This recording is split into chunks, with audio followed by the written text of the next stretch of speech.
बिस्मिल्लाहिर्रहमानिर्रहीम। अस्सलाम वालेकुम डियर स्टूडेंट्स। आज हम दोबारा क्रोमोसोम ऑर्गेनाइजेशन के थर्ड लेवल को डिस्कस करेंगे। आज हम इसके थर्ड लेवल को डिस्कस करेंगे। इससे पहले जो मैंने वीडियो बनाई थी पार्ट फर्स्ट के अंदर मैंने फर्स्ट लेवल और सेकंड लेवल को डिस्कस किया था।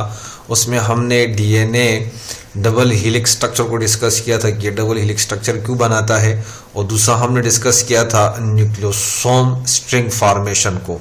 आज जो हम डिस्कस करेंगे वो डिस्कस करेंगे कि न्यूक्लियोसोम किस तरह कन्वर्ट हो जाता है क्रोमेटिन के अंदर, यानी क्रोमेटिन फाइबर में ये कैसे कन्वर्ट हो जाता है। आज हम डिस्कस करेंगे इस थर्ड लेवल को। तो चलिए स्टार्ट करते हैं क्रोमेटिन फाइबर की फॉर्मेशन को। It's means part 2। ये हो गया आपके पास पार्ट 2, ठीक है। तो स्टार्ट करते हैं। ये nucleosome string coil into chromatin fibre, यानी ये जो न्यूक्लियोसोम स्ट्रिंग हमारे पास मौजूद था, ये आपके पास था न्यूक्लियोसोम स्ट्रिंग स्ट्रक्चर। दोबारा ड्रा कर देता हूं क्योंकि आप लोगों से बुरा हुआ होगा। तो ये न्यूक्लियोसोम स्ट्रिंग था, ठीक है। इसको जो बीड्स लाइक स्ट्रक्चर अपीयर कर रहा था, ये न्यूक्लियोसोम स्ट्रिंग है। ये किस तरह इस क्रोमेटिन फाइबर में कन्वर्ट हो जाता है, इसमें कैसे कन्वर्ट होता है, इसको हम अभी क्या करेंगे, डिस्कस करेंगे। So nucleosome string coil its axis, ठीक है, फॉर्म क्रोमेटिन फाइबर। ये अपने अराउंड अपने आप को इस तरह कोइल करता रहता है, अपने एक्सिस से ये कोइल होता रहता है और हमारे पास ये बना देता है किसको, क्रोमेटिन फाइबर को बनाता है, जो 30 nm थिक होता है। आगे डायग्राम में मैं इसका स्ट्रक्चर ड्रा करूंगा किस तरह ये 30 nm थिक होता है, उसका स्ट्रक्चर कैसे बनता है, ठीक है।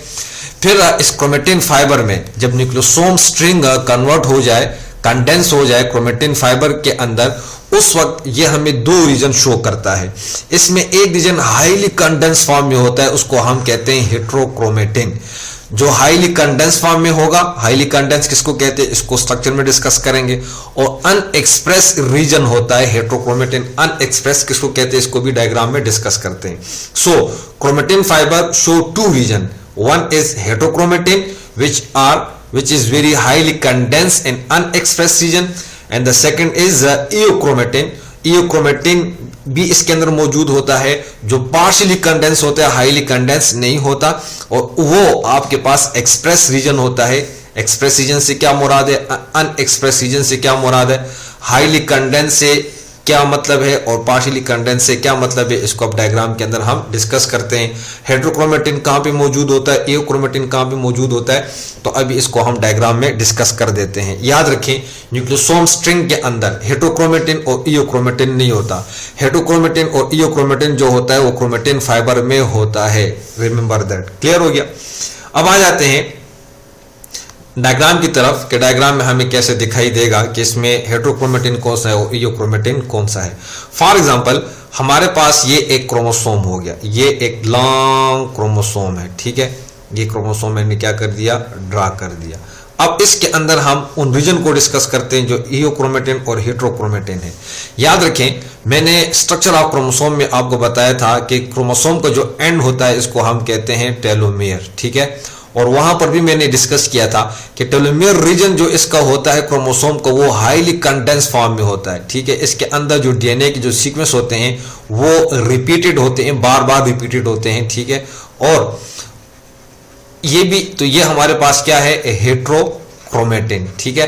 तो हेट्रोक्रोमेटिन हमने डिस्कस किया कि हेट्रोक्रोमेटिन हमारे पास क्या होता है, हाईली कंडेंस रीजन होता है। ये आपके पास क्या होता है, हाईली कंडेंस रीजन होता है, यानी बहुत ज्यादा कंडेंस फॉर्म में होता है। इस एरिया के जो जीन्स होते हैं, इस एरिया में जो जीन्स होते हैं वो आपके पास अनएक्सप्रेस होते हैं। मतलब अनएक्सप्रेस का क्या मतलब है, इसका मतलब ये है कि यहाँ के जो जीन्स है वो अपने आप को एक्सप्रेस नहीं करते ड्यूरिंग ट्रांसक्रिप्शन, यानी यहाँ पर हमारे पास ट्रांसक्रिप्शन का प्रोसेस नहीं होता। अगर ट्रांसक्रिप्शन का प्रोसेस यहां पर होगा तो फिर हमारे पास प्रोटीन सिंथेसिस होगी आफ्टर ट्रांसलेशन। जब जीन अपने आप को एक्सप्रेस करता है ना तो ट्रांसक्रिप्शन का प्रोसेस होता है, और ट्रांसक्रिप्शन के प्रोसेस में फिर हमारे पास मैसेंजर आरएनए बनता है। मैसेंजर आरएनए क्यों बनता है, क्योंकि डीएनए के अंदर जो इंफॉर्मेशन मौजूद है in the form of gene वो डिकोड हो जाता है मैसेंजर आरएनए में। मैसेंजर आरएनए उसको डिकोड कर देता है किसके अंदर, प्रोटीन सिंथेसिस में। याद रखें। अब यहां पर क्या होगा कि जो टेलोमेयर का जो रीजन है वो भी हाईली कंडेंस रीजन होता है, उसको हम कहते हैं हेट्रोक्रोमेटिन। इसके बाद का जो रीजन होता है वो थोड़ा पार्शियली कंडेंस होता है, उसको हम कहते हैं इयोक्रोमेटिन। ये पार्शियली कंडेंस है। यहाँ पर अगर आप देखिए तो न्यूक्लियोसोम वगैरह आपको बहुत क्लियरली दिखाई दे रहे हैं। तो ये जो रीजन है इसको हम कहते हैं इयोक्रोमेटिन। ये आपके पास हो गया इयोक्रोमेटिन। तो इयोक्रोमेटिन जो होता है वो आपके पास हाईली कंडेंस नहीं होता, पार्शियली कंडेंस होता है, और ये आपके पास होता है एक्सप्रेस्ड रीजन। एक्सप्रेस रीजन क्यों इसको कहते हैं? क्योंकि यहाँ की जो जीन्स होते हैं वो अपने आप को एक्सप्रेस करते हैं, अपने आप को शो करते हैं ड्यूरिंग ट्रांसक्रिप्शन। जब ट्रांसक्रिप्शन का प्रोसेस होता है तो यहाँ की जो जीन्स होते हैं वो अपने आप को क्या कर देते हैं? एक्सप्रेस कर देते हैं, जिसकी वजह से हमारे पास बन जाता है मैसेंजर आरएनए, और मैसेंजर आरएनए जाकर आगे क्या बना देगा? प्रोटीन बनाएगा। प्रोटीन की प्रोसेस या ट्रांसक्रिप्शन का प्रोसेस किसे कहते हैं, ट्रांसलेशन का प्रोसेस किसे कहते हैं, इसी चैप्टर के अंदर आगे जाकर हम इसको डिटेल में डिस्कस करेंगे। तो आई होप कि आपको समझ आ गई होगी कि हेट्रोक्रोमेटिन और इयोक्रोमेटिन में क्या डिफरेंस है। तो याद रखें, जो टेलोमेयर का जो रीजन होता है वो भी हेट्रोक्रोमेटिन होता है, हाईली कंडेंस रीजन होता है। उसके बाद ये जो आपके पास सेंट्रोमेयर के पास का जो रीजन है, ये सेंट्रोमेयर के पास का जो रीजन है, ये एरिया, ये भी आपके पास क्या होता है? हाईली कंडेंस फॉर्म में होता है। ये भी क्या होता है? हाईली कंडेंस फॉर्म में होता है। ये भी हेट्रोक्रोमेटिन ही होता है। ये क्या होता है? हेट्रोक्रोमेटिन ही होता है। इस यहाँ की जीन्स भी जो होते हैं वो अनएक्सप्रेस होते हैं और हाईली कंडेंस रीजन में, हाईली कंडेंस फॉर्म में होते हैं। ठीक है। उसके बाद फिर इससे आगे दोबारा क्या हो जाते हैं? ये थोड़ा सा दोबारा इयोक्रोमेटिन यानी पार्शियली कंडेंस हो जाते हैं, और फिर टेलोमेयर के बाद दोबारा ये क्या हो जाते हैं? हाईली कंडेंस फॉर्म में हो जाते हैं। तो ये आपके पास क्रोमेटिन फाइबर है। तो क्रोमेटिन फाइबर के अंदर दो रीजन हमें दिखाई देती हैं। किसके अंदर? क्रोमेटिन फाइबर के अंदर। ठीक है। क्रोमेटिन फाइबर में टू रीजन दिखाई देती हैं। एक आपके पास होता है हेट्रोक्रोमेटिन, ठीक है, और दूसरा आपके पास होता है इयोक्रोमेटिन। तो ये इन दो चीज़ों को हमने क्या कर दिया? डिस्कस कर दिया, और इनकी उसको भी डिस्कस कर, स्ट्रक्चर को भी डिस्कस कर दिया कि हेट्रोक्रोमेटिन को हेट्रोक्रोमेटिन क्यों कहते हो, इयोक्रोमेटिन को इयोक्रोमेटिन क्यों कहते हैं, उसका स्ट्रक्चर कैसे होता है, इससे हाईली कंडेंस से क्या मुराद है, और अनएक्सप्रेस रीजन से क्या मुराद है। यहाँ तक क्लियर हो गया। इस वक्त जो क्रोमोसोम होता है, ये न्यूक्लियोसोम स्ट्रिंग जो होता है वो अपने आप को कंडेंस कर देता है। तो किस तरीके से ये क्रोमेटिन फाइबर में कन्वर्ट होता है, उस स्ट्रक्चर को हम यहाँ पर अभी ड्रा करते हैं। यहाँ पर ये हमारे पास है न्यूक्लियोसोम स्ट्रिंग। ठीक है। ये एक न्यूक्लियोसोम, ये दूसरा, ये तीसरा, ये चौथा, ये पांचवा, ये छठा, ये सातवां, ये आठवां, ये नौवां, ये 10वां। फॉर एग्जाम्पल ये हमारे पास एक लॉन्ग डीएनए स्ट्रैंड हो गया। ठीक है। अब ये कन्वर्ट हो जाएगा किसके अंदर? ये कन्वर्ट हो जाता है क्रोमेटिन फाइबर में। तो क्रोमेटिन फाइबर में क्या होगा? यहां पर आपको देखिए तो न्यूक्लियोसोम भी दिखाई दे रहे हैं और साथ में लिंकर डीएनए भी दिखाई दे रहे हैं। ठीक है। लिंकर डीएनए भी मौजूद है, ये भी लिंकर डीएनए, ये भी, और ये आपके पास न्यूक्लियोसोम हो गए। लेकिन ये एक दूसरे के बिल्कुल करीब हो जाते हैं, बिल्कुल एक दूसरे के करीब हो जाते हैं। Total 6 nucleosome. कितने न्यूक्लियोसोम? टोटल 6 न्यूक्लियोसोम एक दूसरे के साथ इतने करीब हो जाते हैं कि ये एक इस तरह कॉम्पैक्ट स्ट्रक्चर बना देते हैं। ठीक है। एक कॉम्पैक्ट स्ट्रक्चर को क्या कर देते हैं? ड्रा कर देते हैं, जिसकी वजह से ये और भी शॉर्ट हो जाता है। अब यहां पर अगर आप देखें तो टोटल इसके साथ अगर हम एक दूसरे को भी ड्रा कर दे तो टोटल हो गया हमारे पास 12 न्यूक्लियोसोम हो गए। तो 6 यहां पे करीब हो गए और 6 यहां पर करीब हो जाएंगे। ठीक है। ये एक दूसरे के करीब हो गए। तो देखिए एक लॉन्ग न्यूक्लियोसोम स्ट्रिंग जो था कितना शॉर्ट हो चुका है। इट्स मीन वो कंडेंस हो रहा है। क्या हो रहा है? यानी न्यूक्लियोसोम स्ट्रिंग जो था वो कंडेंस हो गया किसके अंदर? एक इतने छोटे फाइबर के अंदर। इसको हम कहते हैं क्रोमेटिन फाइबर। आई होप कि आपको समझ आ गई हो गई। यानी इस सूरत में आपको यहाँ पे देखें तो लिंकर डीएनए बहुत डिफिकल्टली दिखाई देता है। तो अगर स्ट्रक्चर को हम दोबारा यहाँ पे ड्रा कर दें तो ये देखें, ये आपके पास न्यूक्लियोसोम स्ट्रिंग हो गया। ठीक है। ये फिर कंडेंस हो जाता है, हाईली कंडेंस होकर ये आपके पास इस तरह एक थिक फाइबर बनाता है। ये आपके पास क्या हो गया? एक थिक फाइबर जो इंतहाई इतना लॉन्ग था, कितना हो गया? इतना शॉर्ट हो चुका है। ठीक है। किसकी वजह से? Because of condensation. ये क्या होता रहता है? इस तरह कंडेंस होता रहता है, अपने आप को कंडेंस करता है। और फिर यहाँ पर दो रीजन को हमने डिस्कस कर दिया कि इसका एक रीजन क्या होता है? हेट्रोक्रोमेटिन होता है, और दूसरा रीजन क्या होता है? इयोक्रोमेटिन होता है। उसको हमने डिटेल में क्या कर दिया? डिस्कस कर दिया। इस वक्त इसकी जो थिकनेस होती है वो हमारे पास होती है 30 nm। कितनी थिकनेस होती है? इसकी थिकनेस होती है 30 nm इसकी हमारे पास क्या हो जाती है, थिकनेस होती है। न्यूक्लियोसोम की जो थिकनेस होती है, ये न्यूक्लियोसोम यहाँ पर, ठीक है, इस वक्त इस न्यूक्लियोसोम की जो थिकनेस होती है वो होती है 10 nm, ठीक है। आफ्टर कंडेंसेशन, जब ये कंडेंस हो जाता है तो कंडेंस होने के बाद ये आपके पास एक थिक क्रोमेटिन फाइबर बनता है। इस वक्त इसकी डायमीटर कितनी होती है, 30 nm हो जाती है।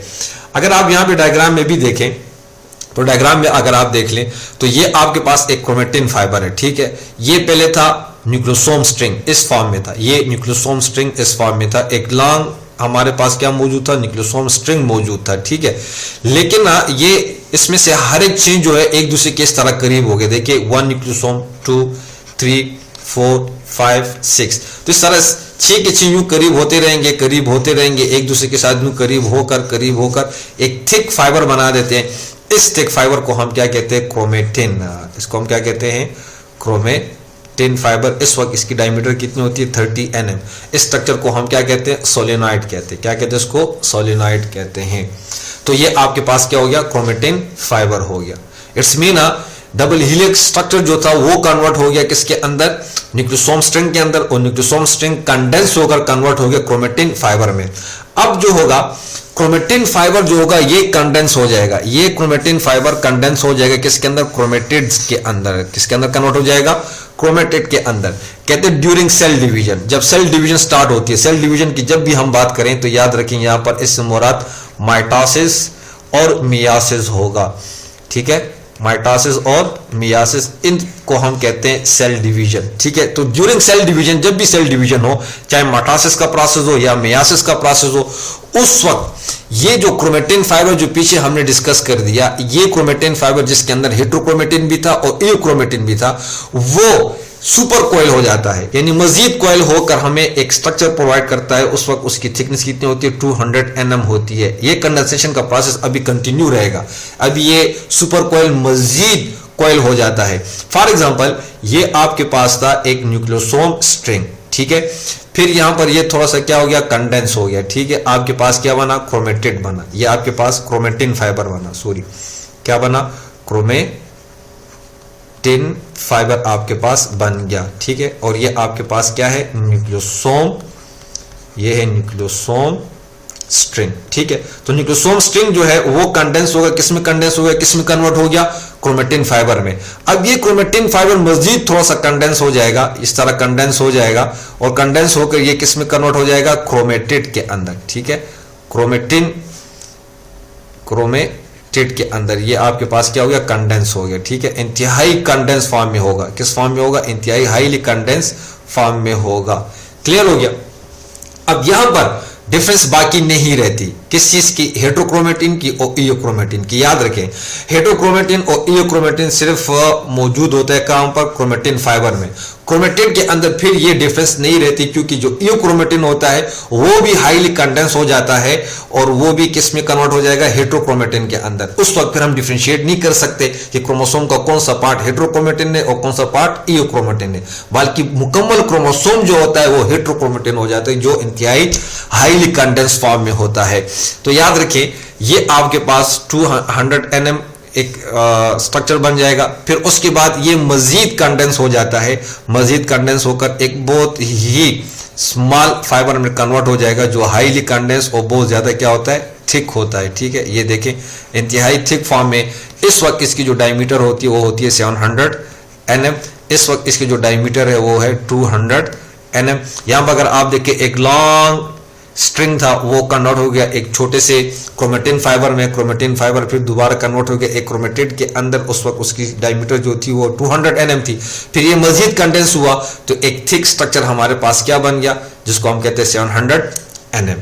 तो ये क्रोमेटिड की फॉर्मेशन हो गई। अब यहां पर थोड़ा सा आपको डिफरेंशिएट करवा दूं कि क्रोमेटिन, क्रोमेटिड और क्रोमोसोम में क्या डिफरेंस है। याद रखें कि क्रोमेटिन, ये क्रोमोसोम जो है ये कंडेंस फॉर्म है क्रोमेटिड्स की, क्रोमेटिड जो है ये कंडेंस फॉर्म है क्रोमेटिन की। इसको आप यूं भी डिस्कस कर सकते हैं कि chromatin is the uncondense form of chromatid, while chromatid is the uncondensed form of chromosome। इसको आप यूं डिस्कस कर सकते हैं, ठीक है। अब नेक्स्ट आगे चले जाते हैं, डिस्कस करते हैं क्रोमोसोम को। अब क्रोमोसोम की फॉर्मेशन कैसे होगी या क्रोमोसोम की सिंथेसिस कैसे होगी। याद रखें कि 2 क्रोमेटिड्स, शुरू में G1 और S फेज के अंदर जो S फेज था वहां पर हमने डीएनए रिप्लिकेशन की थी। तो डीएनए रिप्लिकेशन में हमारे पास ये आपके पास क्या मौजूद था, एक सेल क्रोमोसोम है, इसने अपनी ये कॉपी बना दी। ठीक है, इसने अपनी कॉपी बनाई, दोनों एक दूसरे के साथ यहां पर क्या हो गए थे, कंबाइन हो गए थे। तो इस स्ट्रक्चर की मैं बात कर रहा हूं, ये आपके पास क्रोमोसोम है। तो ये क्रोमोसोम कैसे बना, किस चीज से बना? तो याद रखिए ये एक क्रोमेटिड, ये आपके पास एक क्रोमेटिड हो गया। ठीक है, ये एक क्रोमेटिड और ये दूसरा क्रोमेटिड, यहां पर दो क्रोमेटिड आपके पास क्या है, मौजूद है। ये दो क्रोमेटिड जो होते हैं सेंट्रोमियर के ऊपर, कहां पर, सेंट्रोमियर के ऊपर ये आकर मिल जाते हैं। ठीक है, सेंट्रोमियर के उस पर मिल जाते हैं, पॉइंट पर मिल जाते हैं, तो इससे हमारे पास क्या बनता है, क्रोमोसोम। तो याद रखिए two chromatids are joined together, एक दूसरे के साथ क्या हो जाते हैं, कंबाइन होते हैं। कहां पर कंबाइन होते हैं, सेंट्रोमियर के ऊपर एक दूसरे के साथ अटैच हो जाते हैं to form highly condensed thick fibre called chromosome. और इस वक्त क्या बनाते हैं, क्रोमोसोम बनाते हैं। फॉर एग्जांपल ये एक आपके पास हो गया क्रोमेटिड, ये इसका सेंट्रोमियर, ये हो गया दूसरा क्रोमेटिड, ये इसका सेंट्रोमियर। अब ये इसकी क्लोन है, ये बिल्कुल सेम एक दूसरे की क्लोन है, एक दूसरे के सिमिलर है। ठीक है, तो ये दोनों एक दूसरे के साथ कंबाइन हो जाएंगे, कहां पर, सेंट्रोमियर के ऊपर एक दूसरे के साथ क्या हो जाएंगे, अटैच हो जाएंगे। ये देखिए सेंट्रोमियर के ऊपर क्या हो गए, अटैच हो गए। तो इससे हमारे पास क्या बना, क्रोमोसोम। तो देखिए 700 nm ये था, 700 nm ये था, दोनों कंबाइन हुए तो क्रोमोसोम कितना हुआ, 1400 nm थिक हो गया। तो ये क्रोमोसोम जो है ये आपको सिर्फ मेटाफेस में दिखाई देता है। कहां पर दिखाई देता है, मेटाफेस में दिखाई देगा। क्लियर हो गया? तो ये तमाम था level of organisation of chromosome. कई बार भी आपको कंफ्यूजन हो, कोई भी क्वेश्चन हो तो आप पूछ सकते हैं, इंशाल्लाह आपको तफसील में जवाब मिलेगा। इसके साथ साथ जो वीडियो लेक्चर है इसको आप चैनल को भी आप सब्सक्राइब करें। ठीक है, और साथ में लाइक भी करें, शेयर भी करें और कमेंट्स भी करें ताकि हमारी हौसला अफजाई हो। Thank you for watching, thank you so much.